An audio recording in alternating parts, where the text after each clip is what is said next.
皆さんこんにちは。星空写真家タイムラプスクリエイターの成沢宏之です。本日はですね、こちらにございます、天体望遠鏡をご紹介したいと思います。高橋という天体望遠鏡メーカーから発売されている FCT65D という天体望遠鏡ですね。ちょっとごついこの共闘バンドってやつがついてるんですけど、本体だけお見せすると、こういう大きさのものになります。私のチャンネルですね、普段、カメラユーザーの方が多いです。天体望遠鏡っていうと、って思うことが多分多いと思うんですよ。で、そもそも天体望遠鏡とカメラのレンズの違いって皆さんご存知ですかね。で、この天体望遠鏡 FCT65D ですね、私これ2ヶ月ぐらい使わせていただいてるんですね。私使った感想としては素晴らしい天体望遠鏡ですね。この、どう素晴らしいかっていうのは話すと話が長くなるのでちょっと後にしますが、今日はですね、この FCT65D のご紹介と、最終的にはですね、やっぱ天体観測とか天体写真とかって面白いな、なんか良さそうだなっていう風に皆さんにこの動画を通じてお伝えしたいなと思います。それでは行ってみましょう。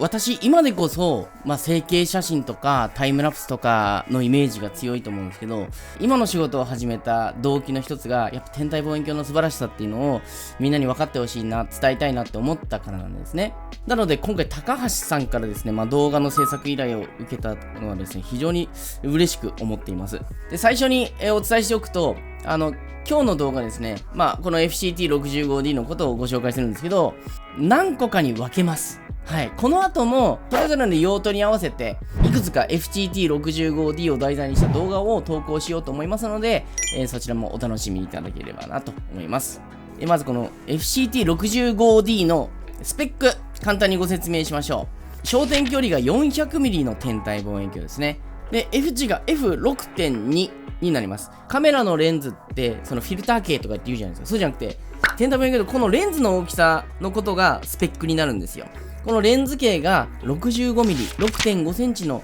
非常に大きなレンズを使っています。しかも、フローライトの3枚玉アポクロマートレンズということで、フローライトっていうとね、カメラユーザーにはおなじみの、めちゃめちゃ写りのいい高価なレンズですよ。3枚って聞くと、3枚しかないのって多分思うと思うんです。違うんだよ、そこは。ちょっと後で説明する。高橋っていうのは、我々にとってはもう、当たり前なんですけども、日本を代表する天体望遠鏡メーカーでございます。国内外でファンがいっぱいいる。天文のその趣味層だけじゃなくて、宇宙関係の研究機関からも高い評価を得ているっていう特徴があります。すごいですよね。ここはですね、一貫して自社生産を貫いています。熟練の技術者がですね、小ロットで丁寧に、商品を作っているので、1本買ったらもう一生使えるっていうイメージがありますよね、高橋の場合は。で、すごく高級なイメージがあると思います。いつかは高橋っていう言葉があるんですよ。いつか高橋の製品を使いたいなという風に夢を抱く天文ファンってすごく多いんですね。確かに FSQ っていう、すごく有名な高性能天体望遠鏡があるんですけど、それ70万ぐらいするんですよね。だから、そういうイメージからすると、やっぱ高いなっていう、高級だなっていうイメージがあるんですけど、実は幅広いラインナップがあってですね、10万円を切る天体望遠鏡から、高価な天体望遠鏡まで幅広いラインナップがあって、この FCT65D は、割とミドルクラスって言っていいのかな。でも、写りは全然ミドルクラスじゃなかったんだけどね。そういった幅広いラインナップを実は扱っているメーカーさんです。秋葉原にですね、スターベース東京という直営店があります。今日の動画見て高橋の商品欲しいな、この望遠鏡欲しいなと思ったら、ぜひそのスターベースにですね、お問い合わせいただければと思うんですね。スターベースはですね、もう、エキスパートの方が集まっている、すごく詳しくて、しかも優しい店員さんが多いので、いろんなことを教えてくれると思います。成沢の動画見たよということで、ぜひスターベースさんを利用していただければと思います。で、最初にお伝えしましょう。この天体望遠鏡を使った時の感想なんですが、素晴らしい望遠鏡でしたね。私って星空撮影の趣味を始めてから14年ぐらい経つんですね。だから頻繁に、常日頃から星の写真、星の画像って見るわけですよ。そんな私がですね、この天体望遠鏡で撮影した画像を見て、うわーーってなったんですよ。なんていうのかな、ふわーって思ったんですよ。すいません、今のふわーっていうのじゃ全然伝わんないなと思ったんで、ちゃんと画像をお見せします。これがですね、高橋 FCT、65D で撮影した、これ、オメガ星団ってやつですね。フィリピンに行った時持って行ってたんですけど、ちょっと天気が悪くてね、ちょっとしか撮れなかったんですよね。で、まあ、感度6430秒で撮影します。で、フラットな入れた画像になります。で、これがさ、このオメガ星団をこうやって拡大してみた時に、うわー、すっごいちっちゃいつぶつぶですよね。で、周辺ですよ。周辺見たら、うわー。まあこれはね、ホームページにも掲載されている性能というか、なので、今更なんか、ね、ここがすごいぞって言う必要もないのかもしれないですけど、このつぶつぶですよね。この星の一つ一つがすっごい綺麗な、これもう、これ画像処理、今、ちょっと、カラーノイズの低減かけてる状態なんですよ。で、もう一枚、こっちはオリオン大星雲を撮影したやつなんですけど、感度1660秒っていう、ものですね。これもさ、この星のつぶつぶの、この点のシャープで、そして優しいこと、ふわーっとしててね、この気持ちいい天像は私は久しぶりに見ましたね。周辺像。こっちも周辺像ね。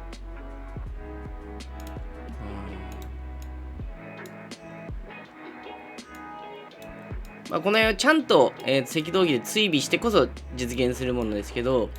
いや、それにしてもさ、これずっと見てられるよね。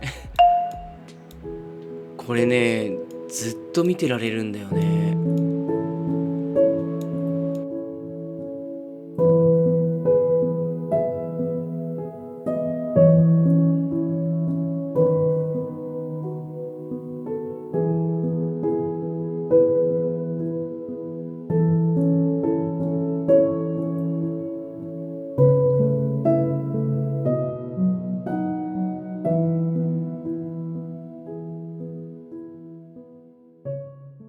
その星の描写がね、まあ、とにかく綺麗だったんだわ。うん。で、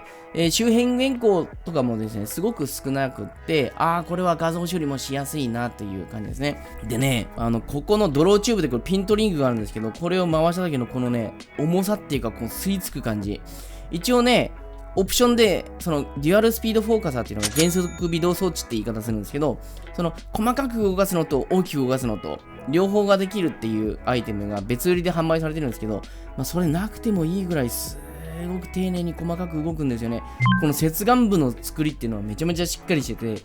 さすが高橋だなって思いました。で、ここを回すとこれ回転するんですね。はい。構図を変えることができます。縦構図にしたり横構図にしたりっていうことがここでできます。で、ここにですね、いろんなアクセサリーをつけてカメラをつけたり、あと目で見る、接眼レンズっていうアイテムをつけたりするんですけども、こちらがですね、2024年9月現在、税込み価格で15万6200円というお値段になっています。天体望遠鏡ってオートフォーカスないです。まあ、手ブレ補正もないです。で、星を撮るために特化したものなんですけども、皆さんから見てね、15万6200円かというお値段、どう映るでしょうか。私ね、高橋っていつかは高橋って、まあ言いましたよって言ったけど、これ、今こそ高橋なんじゃねえのって思った。なぜかというとね、天体望遠鏡業界って今ね、中国のメーカーがたくさん入ってきて、すごく、まあ、海外メーカーですよね。中国だけじゃなく、海外メーカーがたくさん入ってきて、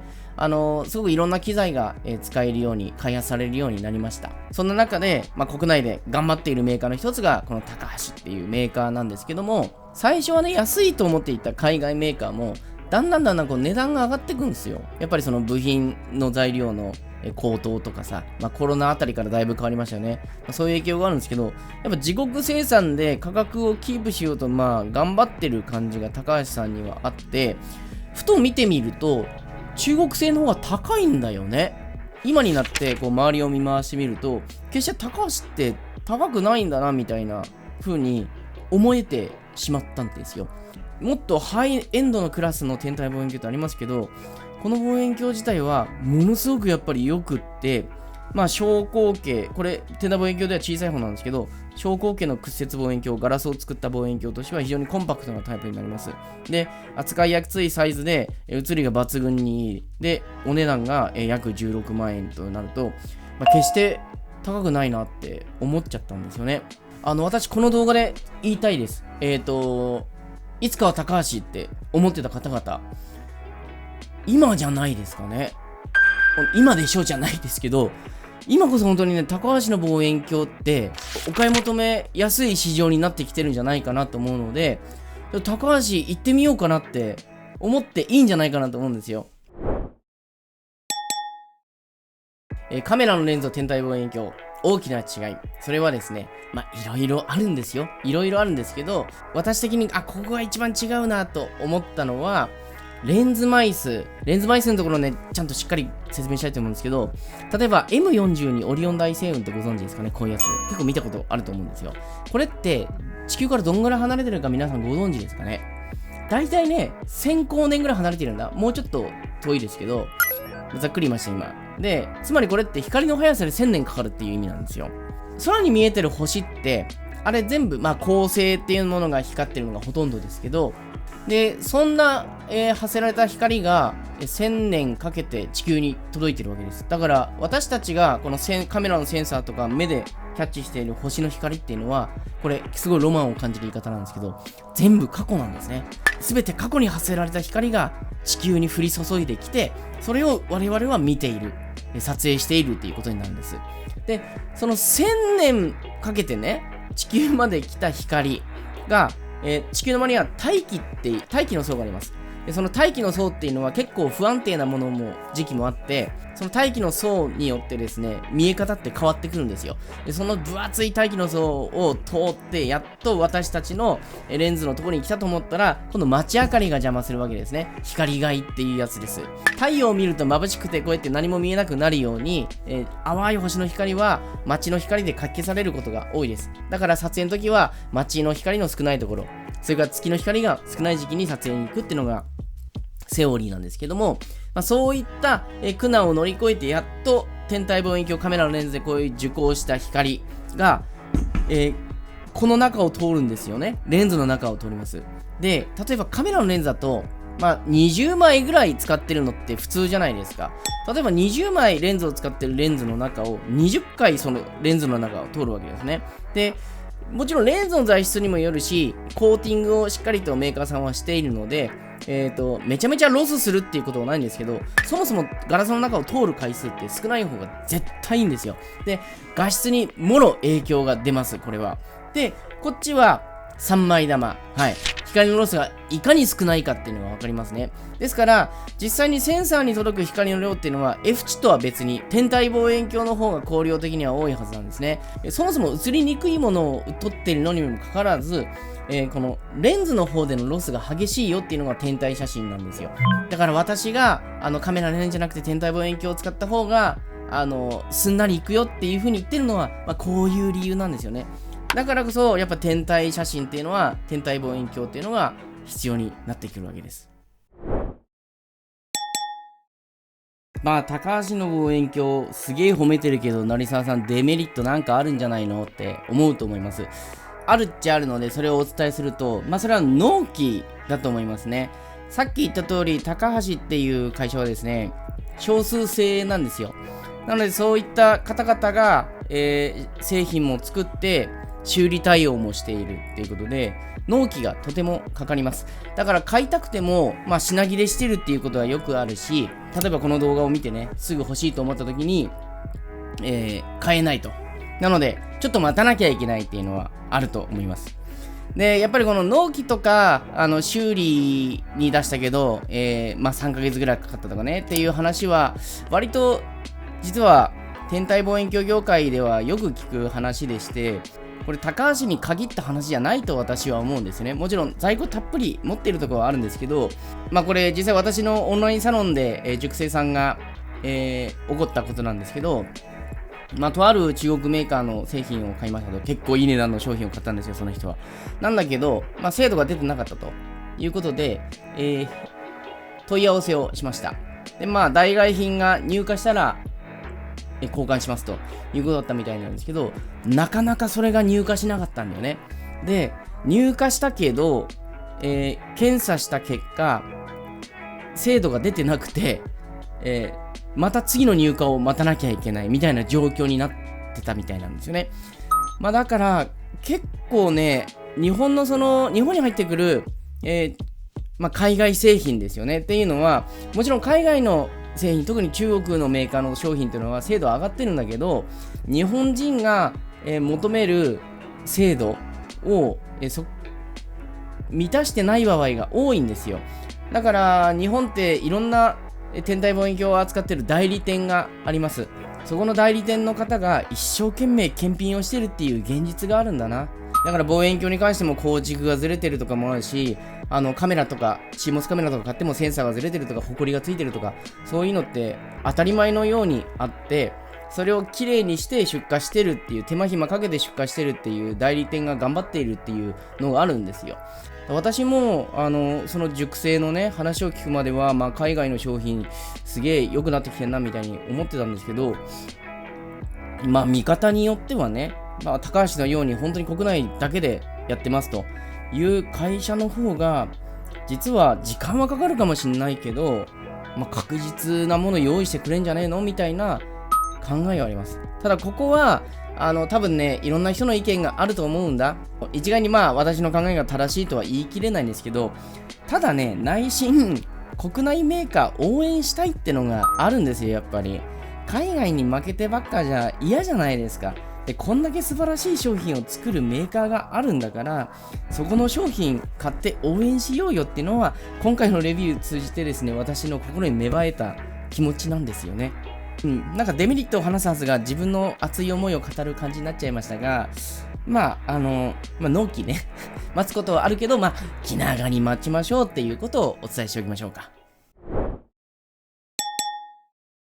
とりあえずですね、今日の私の動画はこの辺りにしようと思います。まあ全部説明しようとするとめちゃめちゃ長い動画になるので、最初に言いましたけど何回に1回に分けていろいろお話ししたいと思います。レデューサーを使った時の、まあ、接続の仕方とか撮影とか、このフラットナーを使った時の、接続の方法とか、眼視、目で見た時にこういうのが必要だよ、こういう風にやるんだよっていうのを1本作りたいと思いますので、そちらもぜひ楽しみにしていただければなと思います。それでは今日はここまでになります。また次の動画でお会いしましょう。したっけー。